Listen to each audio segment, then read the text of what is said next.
aí, rapaziada? Tudo bom com vocês? Estamos de volta para mais um episódio do podcast Resenha Carioca. E hoje a gente vai falar um pouco mais sobre o futebol em si dentro das quatro linhas. No último episódio debatemos assuntos relevantes, mas um pouco mais fora das quatro linhas. Dessa vez nós vamos comentar sobre o desempenho dos clubes no início deste campeonato carioca, o clássico entre Vasco e Botafogo. Vamos analisar também como é que está a preparação dos clubes para o decorrer da temporada e hoje uma pauta especial para a galera tricolor, Paulo Henrique Ganso, ele que marcou o gol da vitória contra o Bangu.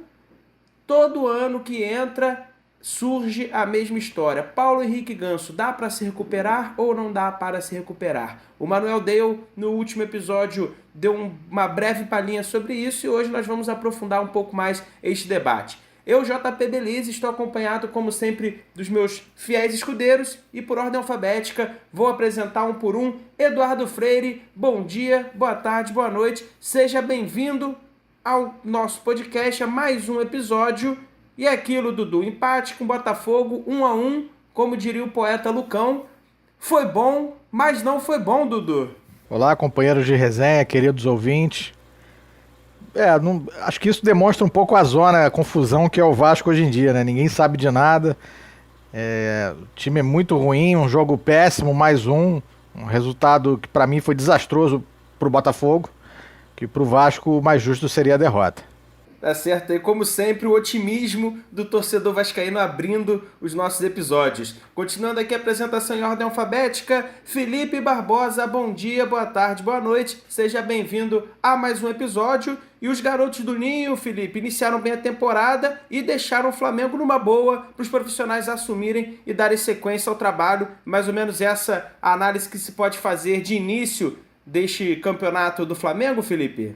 Fala Belize, fala galera, bom dia, boa tarde, boa noite, um bom momento para você que está ouvindo aí o nosso podcast. Os garotos da base aí fizeram um bom trabalho, né, sob o comando do Maurício de Souza, Rodrigo Muniz principalmente, marcando gols, participando muito bem dos jogos em que atuou e se mostrando uma peça importante ao longo da temporada que vai servir muito aí para ajudar o Rogério Ceni. Continuando aqui a apresentação, Gabriel Macieira, nosso Gabiru, bom dia, boa tarde, boa noite, seja bem-vindo. Um empate com gosto de derrota aí pro Botafogo, como já disse o Dudu aí na apresentação dele. É mais ou menos essa análise que se dá para se fazer deste empate, Gabiru? Bom dia, tarde e noite, dentro do possível. Um grande abraço aí para você, para o Manuel, para o Dudu, para o Felipe, para todos os ouvintes aqui do podcast. Sai com um gosto de derrota porque o Botafogo precisa de confiança, né? Vem da pior temporada da história de um clube grande, então a vitória de um clássico poderia dar aquele ânimo. Mas os mesmos erros aconteceram, infelizmente o lateral esquerdo PV se machucou. Com isso o Benevenuto também acabou indo para a volância e fez aquela besteira. Mas é isso aí, é melhor ver os erros agora, que o Chamusca veja logo, para não sofrer tanto nessa temporada toda, embora a gente saiba que o normal é sofrer. Tá certo, e aí agora, por último e não menos importante, seja muito bem-vindo, Manuel Dale, bom dia, boa tarde, boa noite. E o Fluminense tá indo, apesar do Mistão, o Mistão tá fazendo um trabalho razoável. Paulo Henrique Ganso aos trancos e barrancos, tem vezes que joga bem, tem vezes que joga mal. E aí, Manuel, seja bem-vindo. Bom dia, boa tarde, boa noite, Felipe, Gabiru, João, Dudu. Sejam conscientes, lavem as mãos, álcool gel. Não tem muito o que falar do Ganso, não. Eu acho que jogar bem carioca não é mérito de ninguém. Seria obrigação ele continuar jogando bem, porque ele já teve futebol para isso. Eu acho que ele está desmotivado e por ele acho que até encerraria a carreira. Que isso, já começou firme aí o Manuel Dale. Então é isso, pessoal, iniciando aqui mais um episódio do Resenha Carioca. Lembrando a vocês para nos seguirem nas redes sociais, Facebook Resenha Carioca, Instagram @resenha carioca com 2 As no final. E agora também nós temos nosso canal no YouTube, Resenha Carioca Podcast. Você pode seguir a gente lá e quem sabe vocês tenham surpresas lá pelo YouTube também. Então, já dando prosseguimento aqui a este episódio, vamos iniciar falando do clássico entre Vasco e Botafogo. O jogo terminou 1-1, gol contra do Zeca a favor do Botafogo, e no finalzinho o Carlinhos empatou para o Vasco da Gama. 1-1, eu vou chamar o Gabiru e o Dudu, obviamente, para poderem fazer essa análise. Ao meu ver, não sei se é uma análise justa, mas ao meu ver foi um jogo ruim, onde o Botafogo saiu na frente sem dar um chute a gol no primeiro tempo. O Vasco até teve uma ou outra oportunidade, mas foi um jogo ruim. No segundo tempo o Botafogo teve chance de matar o jogo, não matou, e aí acabou se atrapalhando e praticamente cedendo de graça o empate para o Vasco da Gama. Foi mais ou menos assim o jogo, ou vocês têm uma outra visão? Gabiru, Dudu, fiquem à vontade aí para debater este empate 1-1 entre Vasco e Botafogo. Bom, acho que o Botafogo mostrou que no meio-campo, que era um grande problema, mostrou um bom jogador que pode ajudar muito na equipe, que é o Friso, né? Que conseguiu ali fazer um papel de salvar as coisas ruins que o elenco tem, como o Rickson, que eu não entendi porque que entrou em campo também, e vi um meio-campo mais com mais mobilidade, né? Com mais criação. O ataque ainda acho que sente falta de um ponta melhor do que o Varley, do que o próprio Enio, que ainda é muito novo, né, para estar como titular, e o Babi, que não sabe fazer muito bem o papel de pivô, né? Então no time do Chamusca o Babi é um bom jogador ali para bolas na área, para tocar de cabeça e tal, mas para fazer o papel de pivô, para sair da área, ele se perde muito, e o Botafogo acabou sofrendo empate depois, como você bem falou, de boas chances de matar o jogo, porque também não está bem no ataque ainda, e porque tem o Marcelo Benevenuto, que é uma draga no clube, já tem um tempo. A gente tinha uma expectativa muito grande sobre ele, se perdeu totalmente na carreira, principalmente depois do jogo contra o Corinthians, que ele fala que o jogador tem que ser homem, que aquilo era bizarro, e a derrota contra o Corinthians foi realmente assustadora, e ele vai para boate junto com o Matheus Babi, né? Só que a diretoria do Botafogo, frouxa com aquele Túlio, não fez nada, e o jogador está aí até hoje, ele tinha que ser preservado. Se é um ativo do clube, tem que dar uma... segura ele um pouco, bota ele de lado um pouco para ele treinar e ver se volta bem, porque o que aconteceu ontem que o Marcelo Benevenuto fez, ele fez a temporada de 2020-2021 inteira, então não é novidade. Ô Gabiru, antes de botar novamente o Dudu aí na conversa, no último episódio você chegou a comentar que o Botafogo precisava bastante de lateral, e o PV, pelo menos a minha visão é que o PV, o Paulo Vitor, foi bem, né? É um garoto promissor, não sei se vai conseguir ser titular absoluto durante toda a temporada, mas já mostrou que pode ser útil, ou não, Gabriel? Mostrou. Foi muito bem por ali. O Chamusca tem uma coisa que eu gosto muito, quando você sabe que você tem os laterais com um limite para fazer as coisas, você não bota eles para atacar, porque se você atacar com o lateral, provavelmente o seu ponta tem que voltar, né? Que é uma coisa que o mundo inteiro adora fazer. E ele viu ali a limitação dos dois laterais, e o PV foi ajudado por isso, mas um bom marcador. É um jogador novo, mas senti firmeza nele. Já tinha ouvido falar muito bem dele, e fiquei feliz ali por ele jogar. Jogou melhor do que o Souza, que é o lateral, que é o titular, né? Tem o Guilherme Santos ainda, mas esse está machucado. E o Botafogo precisa de mais um esquerdo e mais um direito, porque o Jonathan também tem esse problema, que é um jogador muito limitado, obviamente 100 mil vezes menor que o Kevin, mas isso não quer dizer nada. E aí, Dudu, e agora o lado vascaíno? Como é que foi um empate bom, foi um empate ruim, um empate indiferente? Pro vascaíno, como é que foi esse empate em 1-1? Acho que pro vascaíno foi péssimo, né? Pelo que você viu em campo, não indício nenhum de trabalho, de produtividade de qualquer jogador que seja. É difícil imaginar, você não consegue... o Vasco está tão bagunçado que você não consegue identificar uma posição que seja carente. Ok, o jogador de frente ou de ataque, você vê que o Thiago Reis não tem condição, ele é muito pior do que o Cano. Até aí tudo bem, mas tirando isso, você não sabe o que funciona e o que funciona, porque tudo funciona mal. É como se eles se complementassem na ruindade. Algumas coisas se destacam negativamente.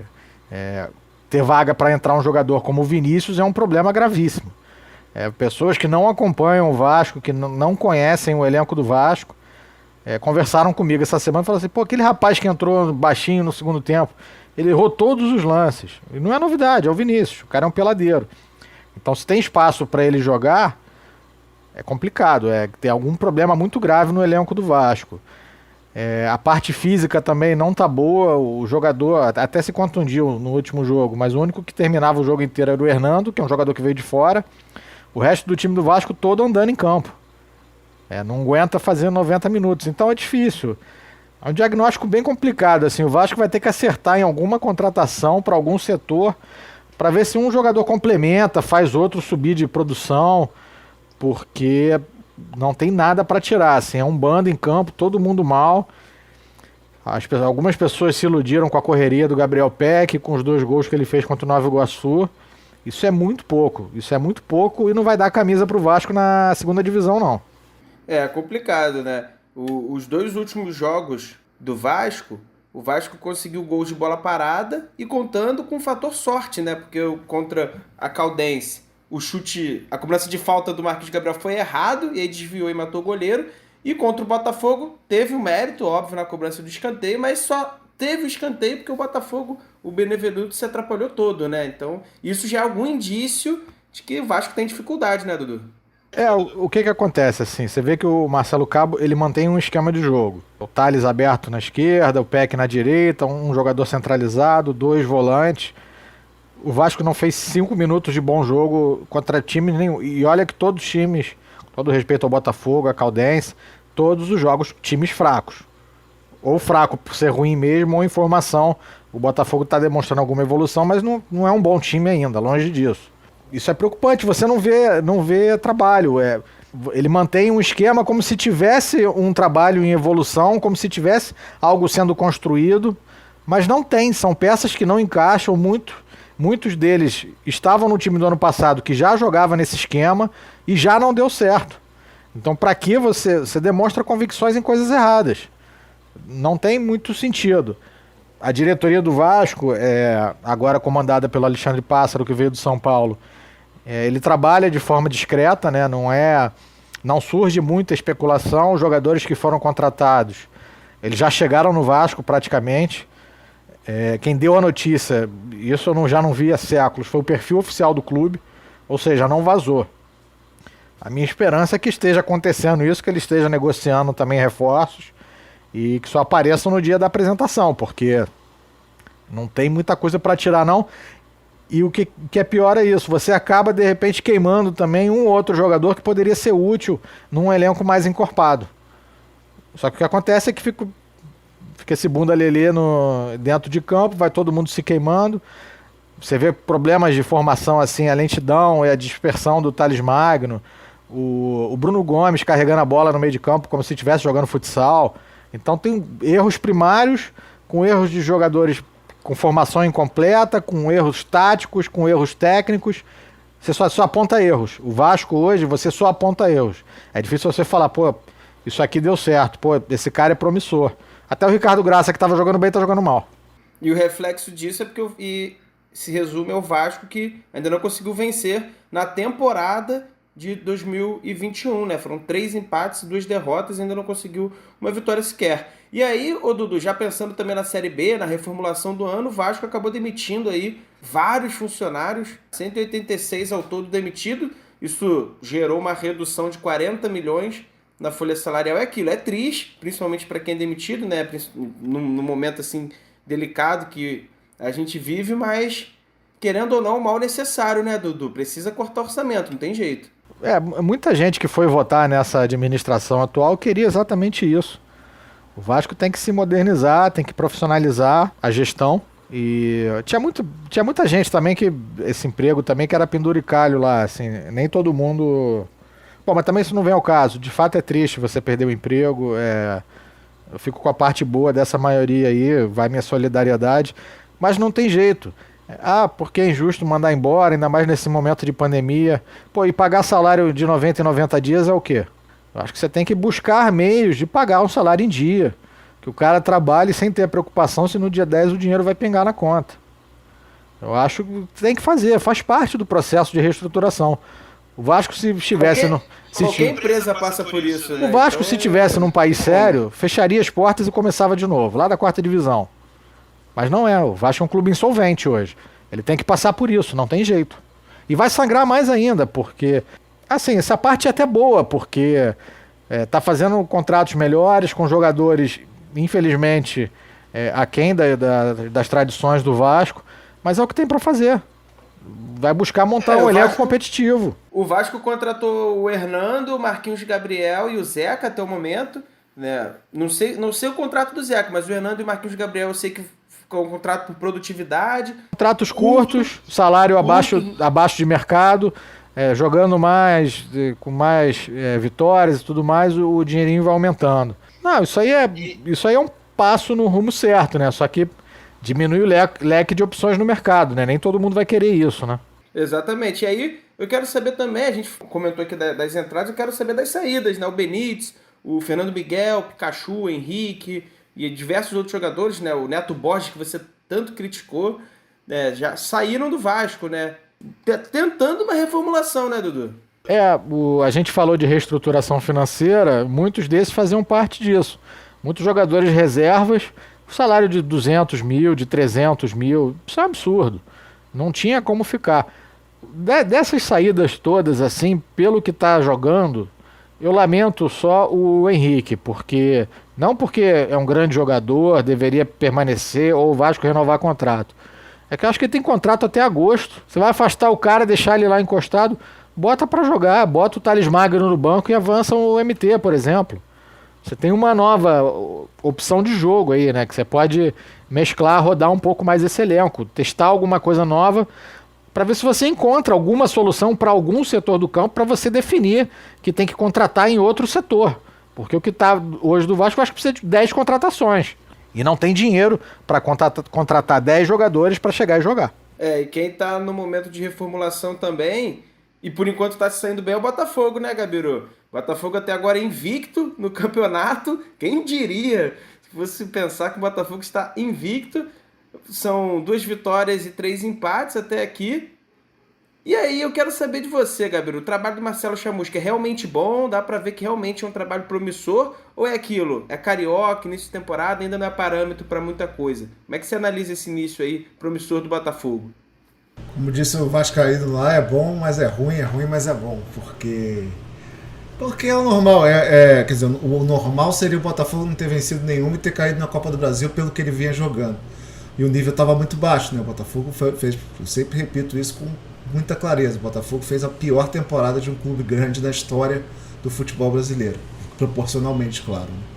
Porque o que os treinadores fizeram, o que a comissão do Botafogo fez, Montenegro, aquele sanguessuga, né? O Eurico Miranda de um título só, derrubaram o Botafogo tem que se ver, né? O Freeland, que chegou agora do Flamengo, precisa renovar o clube, reestruturar o elenco. Só que ele não pode errar, né? Se ele errar, vai o dinheiro embora e o Botafogo tem a maior dívida do futebol brasileiro. Então, para isso, tudo sim é um bom começo. Falta muito ainda. O Carioca não quer dizer muita coisa. O Botafogo ano passado foi bem no Carioca também. Caiu pro Fluminense, se eu não me engano, na semifinal, num 0x0 horroroso. Então, acho que é um bom começo dentro dessa merda que foi feita no Campeonato Brasileiro. Mas, de resto, é esperar e ver o tempo passar, porque o importante é a Série B, o importante é subir. De qualquer maneira tem que subir esse time do Botafogo e de qualquer maneira tem que deixar o salário em dia e melhorar algumas peças ainda, né? Eu ainda falo 2 laterais, um volante e um ponta, que aí eu acho que o elenco tem chance de brigar aí para conseguir essa Série A. Chamusca me parece um cara mais observador, com mais ideias do que os outros. Ontem tivemos algumas mudanças, por exemplo, Farley não estava bem na direita, ia para a esquerda, tocava com o Enio, depois o meio campo, o Rickson ia para frente, o Friso para trás. É um treinador que pelo menos tenta alguma coisa. Se você tenta e erra, para mim tá tudo bem, porque o que eu não vi no Botafogo no passado foi essas tentativas. O que vale pelo menos é tentar, né? Tentar mudar, mexer e ter algum tipo de variação. E aí o Botafogo, já pensando também na própria reformulação do elenco, né, acabou mandando embora o Caio Alexandre, o Bruno Nazário, o Pedro Raul, que foram negociados, né, e o Rafael Foster, que acabou rescindindo o contrato. Você tinha falado em outros podcasts, em outros episódios, o Gabiru, que estava na hora mesmo, né? O Pedro Raul, o Botafogo tinha que se livrar por causa do contrato, o Caio Alexandre. Eram contratos que o Botafogo ia acabar levando prejuízo, né? Então foi certo, né? Melhor vender, melhor se livrar do que ficar segurando e se endividar mais ainda, né? Pedro Raul fizeram uma sensacional contrato, que era se você fizesse mais de 60% dos jogos, o Botafogo pagaria 10 milhões.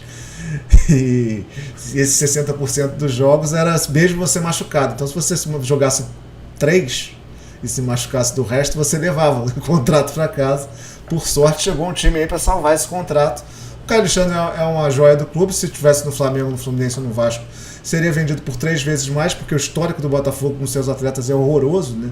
O próprio mandatário fala mal dos seus ativos, então poderia ter sido vendido por mais, mas não tem jeito.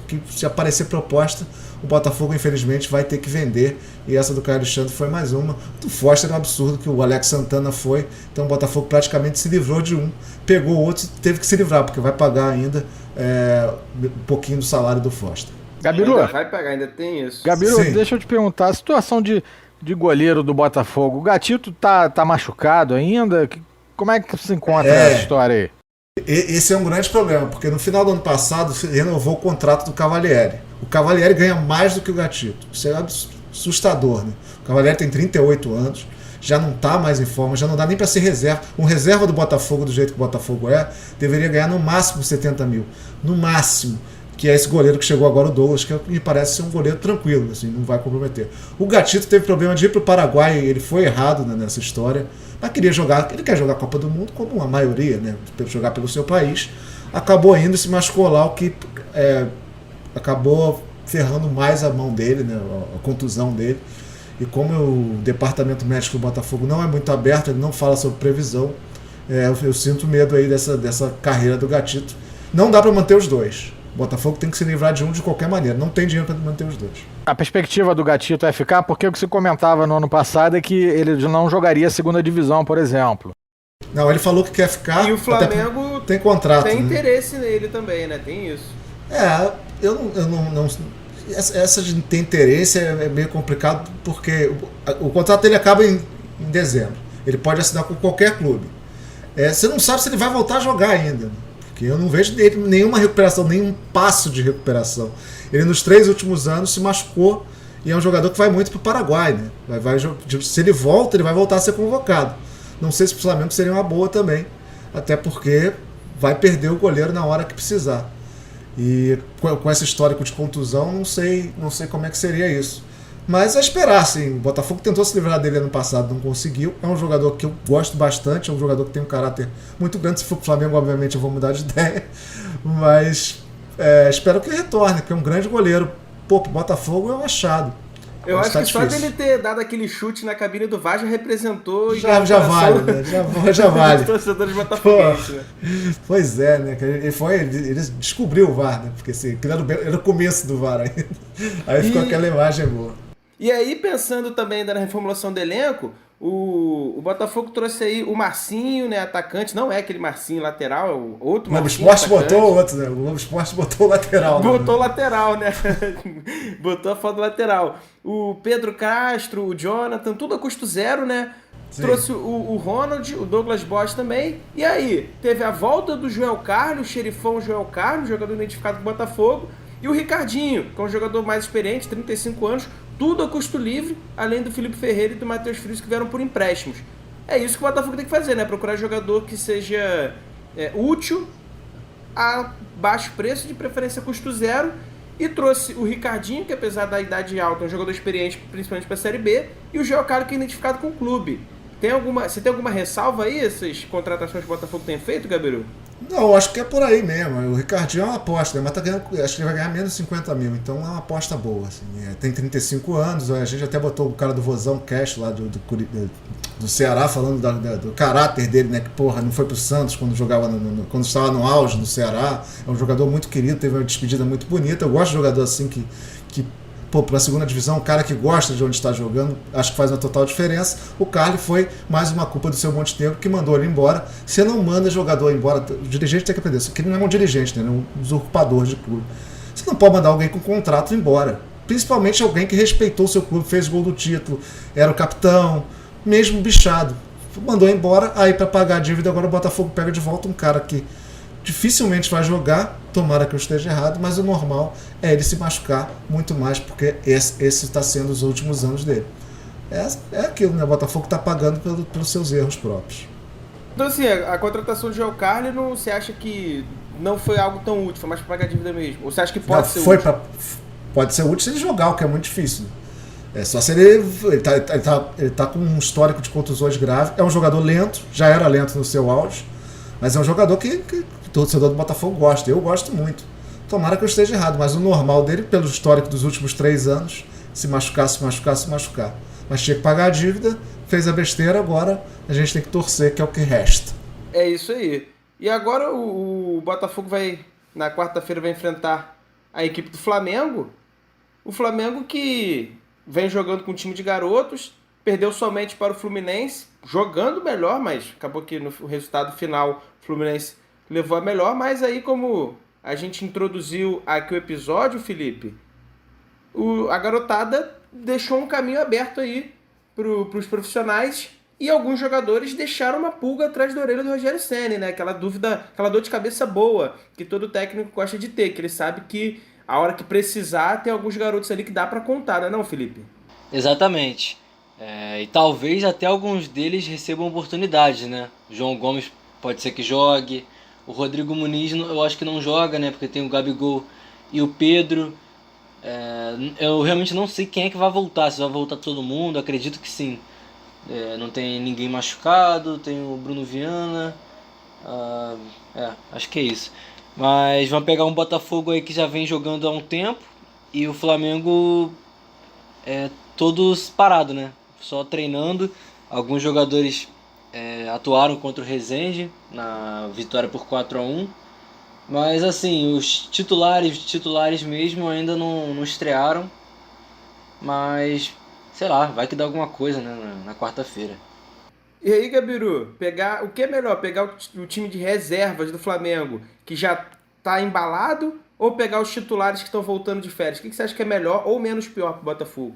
Cara, acho que, sei lá, velho, acho que tudo acho que vai dar ruim de qualquer jeito. Lógico que, como vocês dizem, clássico é clássico, mas o normal, né, porra, Botafogo vai ter que jogar com uma raça. Pelo menos a defesa, tô achando, fora o Marcelo Benevenuto, obviamente, ali o meio campo, tô achando que dá pra viver, assim, dá pra não ser um massacre.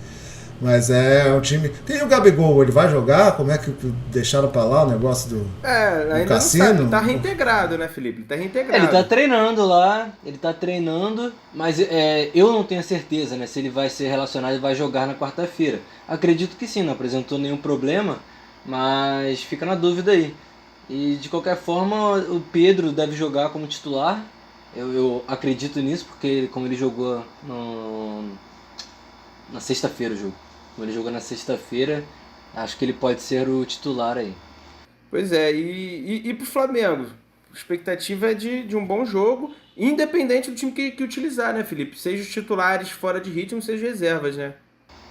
Agora a torcida vai começar a dar um pouquinho mais de cobrança, né? O Rogério Ceni já vai comandar o time, os jogadores vão voltar. Cara, eu não me conformo com o Michael jogando, cara. Realmente, se esse cara for titular na quarta-feira, é pra parar o campeonato de vez aí. Pô, já tô vendo o Mikael faz 2 gols, desencalha o Flamengo. Pô, já tô vendo a manchete aqui, não vou nem ver esse jogo mais depois dessa. Essa zicada aí foi triste, viu? Pô, Gabiru, pior que eu ia comentar isso, cara. Eu sempre, gosto de ver o Michael jogando. Sempre que eu vejo o jogo do Flamengo com um amigo flamenguista, ele começa a xingar o Michael e esse cara tem que entrar. Ele corre engraçado, ele chuta engraçado, a expressão dele é engraçada. Mikael, esses caras adoram fazer gol no Botafogo, já era pra mim, não vou nem ver esse jogo mais. Essa zicada aí. Pô, ele fez o ano passado, O Michael fez gol ano passado no Carioca contra o Botafogo. Tô falando, foi 3-0, eu acho.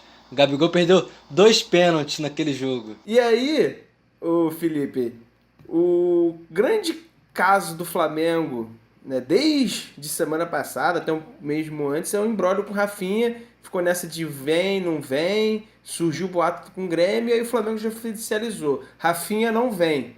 O Flamengo alega ser por questões financeiras. Não dá para pagar o salário que o Rafinha ia receber.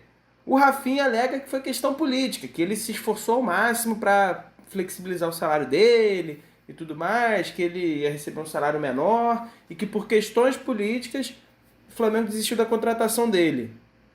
E aí, Felipe, o que você acha disso? Você acha que tem realmente questão política envolvida, somente questão financeira? E se vale a pena você fazer um esforço a mais para ter o Rafinha, tendo o Isla e o Mateuzinho, e agora o Rodinei que vai voltar também, ou se não vale a pena, ou se, meu amigo, não dá para pagar, não dá para pagar. O que você acha dessa história toda do caso Rafinha, Felipe?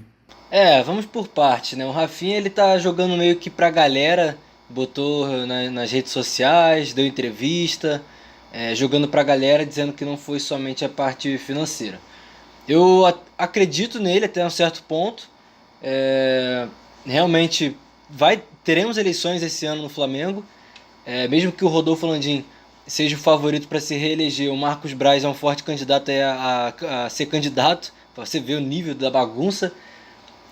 Já tem essa rixa entre Marcos Braz, Bruno Spindel contra o Landim e o pessoal ali desde 2019, desde a contratação de Jorge Jesus, renovação de Diego Alves, enfim, isso aí é um imbróglio que está acontecendo já faz tempo. Agora, cara, o Flamengo tinha que pegar o Rafinha sim, não tem como. A torcida criticou muito o Isla, muito. Ele jogou, cara, ele começou muito bem, depois ele caiu demais o nível. O Flamengo quase perdeu o campeonato por causa dele. Ele deu uma entregada contra o Bragantino no empate lá em Bragança, ridícula. Mas assim, é um cara de seleção, já está mais entrosado com os jogadores. Mateuzinho também está apoiando bem aí, já mostrou no Carioca, apesar de eu achar que ele sempre foi bem no ataque, mas na defesa ele é uma água, isso é uma opinião minha. Vamos ver se o Isla então volta a dar conta do recado, né, cara? Agora já era, o Rafinha não vem mais, e aí torcer para ele não ir para um forte candidato aí, um Atlético Mineiro que está muito forte, um Palmeiras.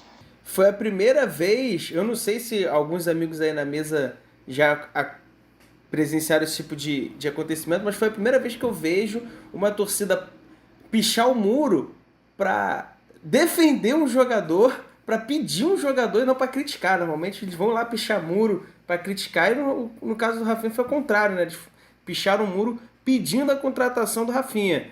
Mas é aquilo, o Flamengo alegou que não tem dinheiro. Se não tem dinheiro, realmente não dá para fazer loucura. E aí, para ter dinheiro, o Flamengo acabou emprestando o Natan, o zagueiro, o promissor Natan, ao Red Bull Bragantino. O empréstimo vai custar aí 5 milhões de reais que o Flamengo receber, e fixou o valor de venda em 3 milhões de euros, né? Isso daí, aproximadamente aí de 18 a 20 milhões de reais, caso o Bragantino queira exercer o poder de compra. E também emprestou o Matheus Tuller ao Montpellier da França até junho de 2022 por 2,5 milhões de euros para venda, né? Isso daí dá aproximadamente aí uns 7 milhões, 7 a 10 milhões de reais, vai depender muito da cotação que estará também em junho de 2022. O Flamengo está tentando fazer caixa e está usando as joias da base para isso, né? O Natan, que era um zagueiro que muita gente pedia, até mesmo como titular imediato, Felipe, acabou sendo emprestado. Muita gente acha que foi um valor baixo, que o Flamengo não fez um bom negócio, mas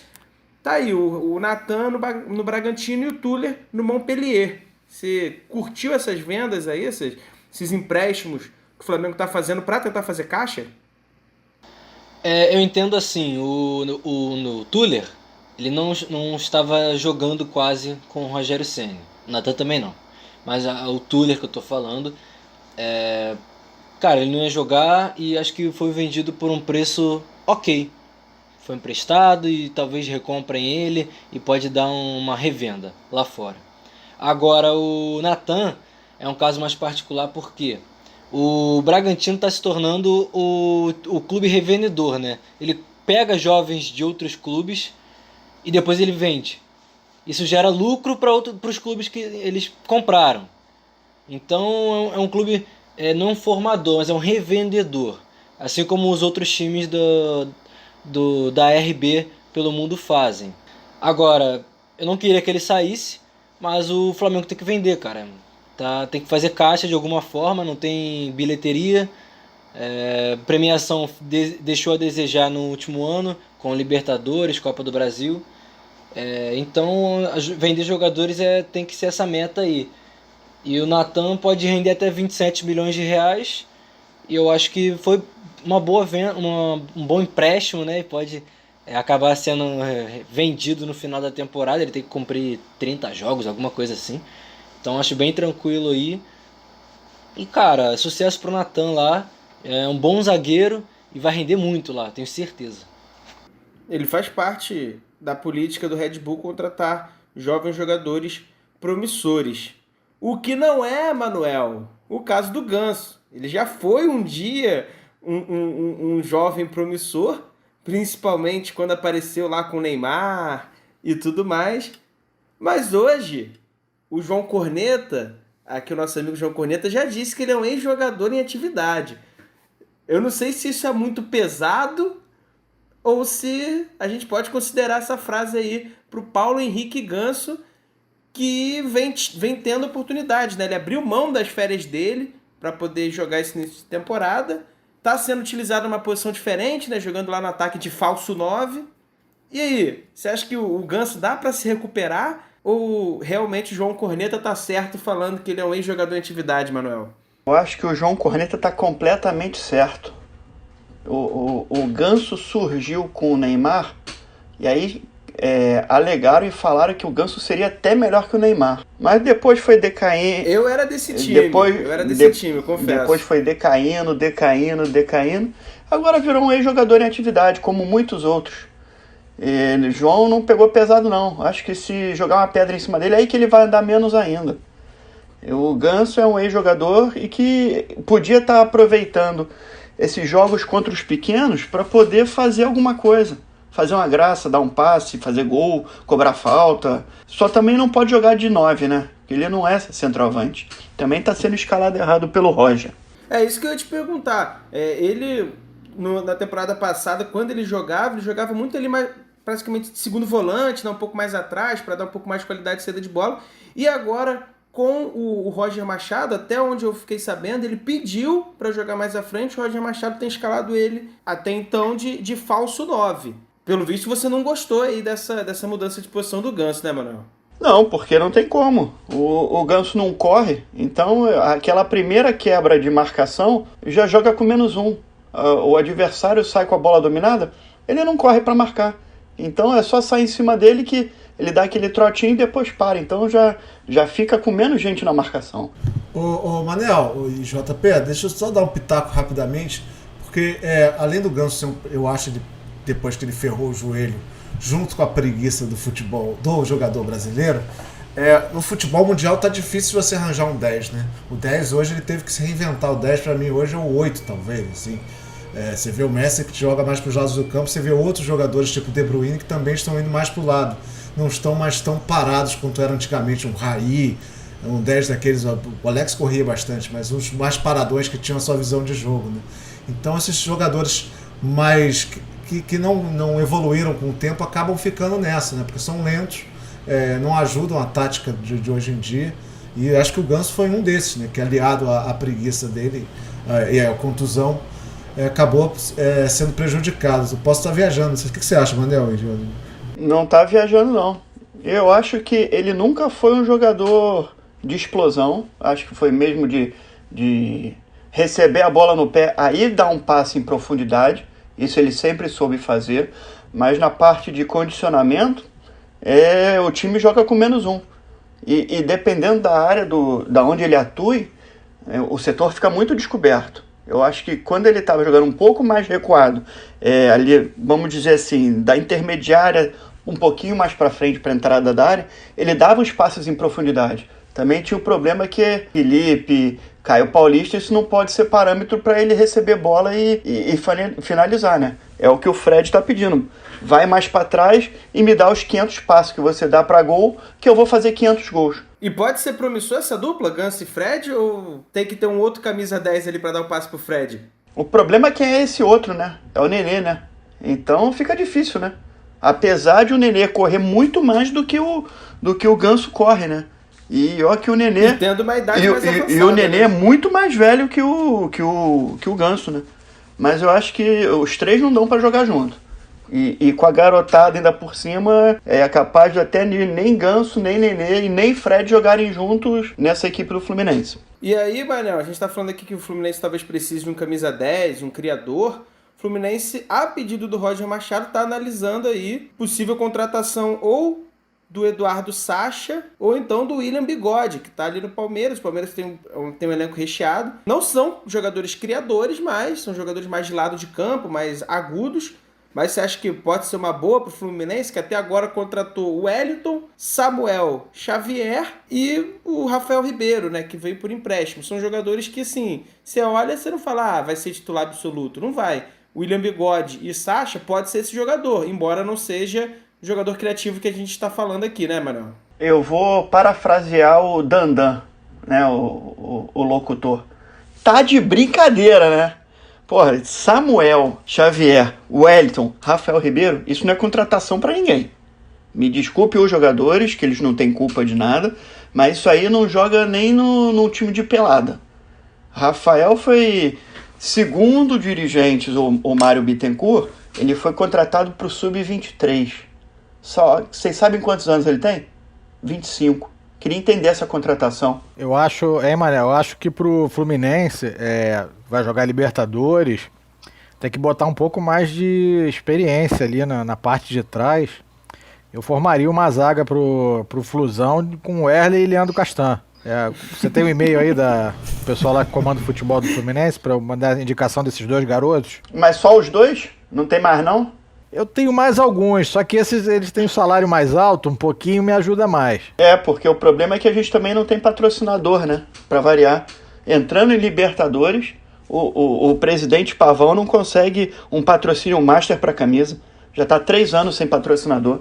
E aí acaba complicando todo o planejamento do Fluminense, que vai jogar uma Libertadores com contratações do nível Wellington, Samuel Xavier e Rafael Ribeiro. E aí vai depender muito da sua base, que também acaba não aproveitando, acaba vendendo os jogadores que tem para jogar uma Libertadores que precisa de experiência, precisa de jogadores um pouco mais cascudos. E como a gente falou no último podcast, tem uma das melhores duplas de volante da base e não vai jogar porque contratou Wellington, tem Yuri, volta do Hudson, tem todos esses aí que somam o salário. Podia ser investido em outro lugar. E como você perguntou, nem Sacha nem Bigode vem. Isso aí é para iludir torcida, nenhum dos dois vem. Roger Guedes também, que você falou muito, e aí o Mário já ficou assustadíssimo com o salário, porque ele tem que pagar os amigos dele, né? E ser patrocinador fica complicado, ainda mais pensando em jogar uma Libertadores. Pois é, estamos chegando aqui ao fim, então, dos nossos debates. Algum amigo aí tem mais alguma consideração a fazer? Mais alguma coisa a acrescentar no episódio de hoje? Eu vou só dar uma palhinha rápida do clássico Flamengo e Botafogo. Todo clássico do Rio de Janeiro não tem jeito. O Flamengo vai entrar como favorito. Sei que não é muito minha praia, comentar do time dos amigos, mas quando você vê o jogo do Flamengo contra qualquer outro, a intensidade que o Flamengo joga, o volume de jogo do Flamengo é muito diferente de todos os outros, especialmente do Vasco e Botafogo, só que do Fluminense também. O Fluminense é um time competitivo, mas é um time mais reativo, é outro esquema de competitividade, não é igual o Flamengo. Mesmo com um time de garotos, a verdade é que hoje qualquer outro time teria dificuldade para bater de frente com esse time do Flamengo. Daí a palhinha do Dudu, então, sobre o clássico entre Flamengo e Vasco. Então finalizamos aqui mais um episódio do Resenha Carioca. E antes, claro, eles vão se despedir, cada um aqui vai se despedir fazendo a sua corneta, aquela clássica corneta. Então, se eu iniciei o episódio de hoje apresentando eles em ordem alfabética, vou fazer o contrário, vou apresentar em ordem alfabética, só que de trás para frente. Então, Manuel, hoje você se despede primeiro, soltando a sua corneta e já se despedindo aí do pessoal, Manuel. Então vamos lá. Hoje a minha corneta é pro Roger Machado, que acabou de chegar, mas já merece uma cornetinha. Ele tá escalando meio campo de lateral, lateral de ponta, ponta de zagueiro, centroavante de meio campo de centroavante falso. Então ele tá totalmente perdido. Então ele tem que treinar, bota os titulares, porque já vai precisar, falta um mês para Libertadores e ele tem que montar um time. Então minha corneta hoje vai para ele. De resto, cuidem-se todos, lavem as mãos, álcool em gel, se puderem fiquem em casa, porque o negócio ainda está muito feio, não temos vacina para todo mundo, então vamos lá galera, todo mundo se cuidando. Boa noite, boa tarde, bom dia e uma boa madrugada para todos. Valeu, Manuel, tamo junto. Fica aí o recado, muito bem dado aí do Manuel, junto com a corneta pro Roger Machado, que mal chegou e já levou a cornetada tricolor. Gabiru, seguindo aqui essa ordem alfabética inversa, sua despedida e a sua corneta aí também, Gabiru. Um abraço a todos, um prazer sempre estar aqui, um abraço aos amigos ouvintes também. Minha corneta hoje, ela é porque assim, o normal da minha corneta seria para tudo que está acontecendo, né, para a Federação Paulista, Federação Carioca querem continuar o campeonato à força, né, o futebol que parece estar em outro mundo do que acontece na sociedade. Mais uma vez o futebol indo para um lado que eu realmente fico envergonhado de gostar desse esporte. Mas já que é para falar do clube, obviamente vai para o nosso querido Marcelo Benevenuto pela ótima jogada. O que ele fez? Vou tentar proteger a bola para ganhar uma falta com um juiz que não dava falta. Parabéns aí para o Marcelo por mais esses pontos na sua coleção de entregadas. Valeu, Gabiru, tamo junto. A corneta válida também para as federações aí, corneta super válida, porque realmente é um absurdo querer continuar o Campeonato Paulista no Rio, querer continuar a Copa do Brasil no Rio, enfim. Vamos seguindo aqui, Felipe Barbosa, a sua corneta e a sua despedida aí do pessoal que nos acompanha até aqui. Valeu, galera. Valeu, JP, Manuel, Gabiru, Dudu, todos os ouvintes. Minha corneta hoje vai justamente para a diretoria do Flamengo, por toda a situação que envolveu o Rafinha. Obviamente eu fiquei chateado, queria muito a volta dele, assim como muitos torcedores. Mas é a bagunça que eles fazem, quer fazer uma briga política num momento como esse. Mesmo que eles tenham alegado problemas financeiros, eu acredito mais na briga política do que alguma coisa financeiramente, né? Não acho que iria arrombar o clube ou as finanças do clube nessa temporada, não. Então é isso, valeu, até o próximo. Valeu, então fica aí o Felipe, que com certeza ele junto com o João Corneta foram lá na Gávea pichar o muro pedindo a contratação do Rafinha.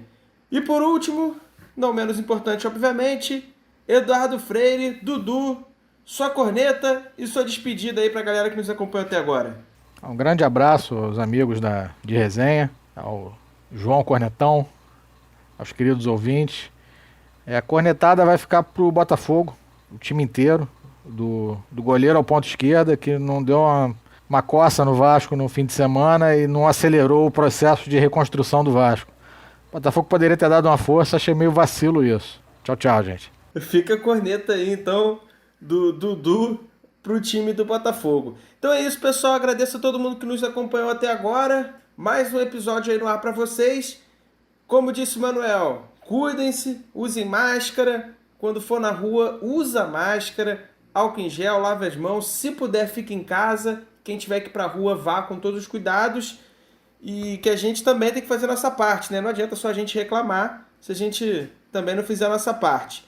Do mais, sigam aqui o Resenha Carioca nas redes sociais. Relembrando, temos canal no YouTube agora, Resenha Carioca Podcast. No Facebook, Resenha Carioca. No Instagram, Resenha Carioca com 2 As no final do Resenha e no final do Carioca. Twitter, tá em processo de construção, ainda não temos, mas em breve teremos um Twitter aí oficial também do Resenha. Valeu, pessoal. Muito obrigado por nos acompanhar até aqui. Até o próximo episódio. Tamo junto.